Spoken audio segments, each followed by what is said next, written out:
Ndagusuhuje kandi nguhaye ikaze. Uyu munsi tuje kubagezaho amwe mu makuru yaranze weekend hari kuwa gatandatu tariki 21 nibwo hacaracyaye amafoto y'uwitwa Clapton Kibonke arimo aporopoza umugore we bamaze imyaka isaga 8 babana n'umugore witwa Umutoni Jackie. Uyu mugore witwa Umutoni Jackie umaranye na Clapton imyaka isaga 8 bakaba bamaze kubyarana abana batatu. Clapton Kibonke akaba yamuporopoje ati wakwemera kumbera umugore. Ndagira ngo wumve neza iyi story y'aba bantu ukuntu yagenze kugira ngo babe bagejeje amaginga ya batarasezerana imbere y'Imana, dore ko basezeranye mu rukiko gusa. Ariko reka nkuvire imuzi n'imuzingo mubwire story y'aba bantu ukuntu byagenze kugira ngo babe bagejeje amaginga ya nta bukwe nta gusezerana imbere y'Imana. Dore ukuntu byatangiye. Clapton Kibonke wasezeranye mu mategeko mu mwaka w'2018 yakunze kuvuga ko yahisemo gusezerana imbere y'amategeko agahita abana n'umugore we kuko nta bushobozi yari afite bwo gukora indi mihango y'ubukwe.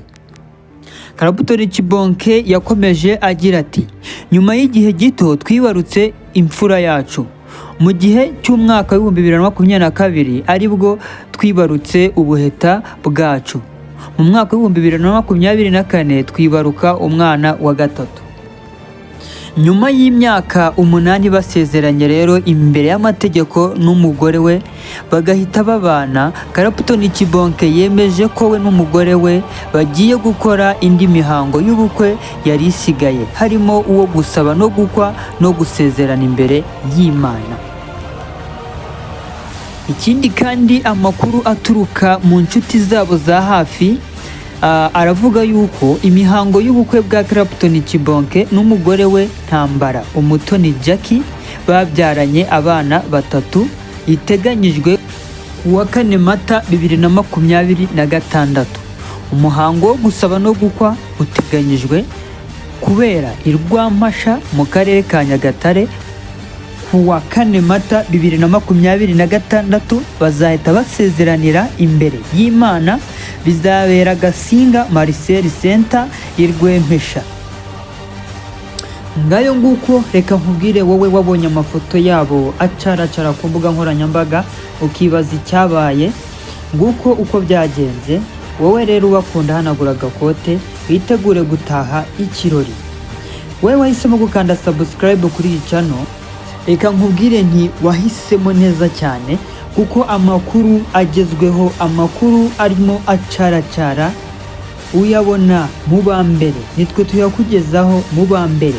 Je mwari kumwe wabagezagaho iyi story y'aba bombi. Nyita Gatuza Kameni Nosho, cyuma cyasagutse ku ndege. Niba ari ubwa mbere ubonye uyu murongo wacu wa YouTube channel, kanda subscribe maze natwe tujye dukugezaho ibyo twagusezeranyije. Ciao ciao.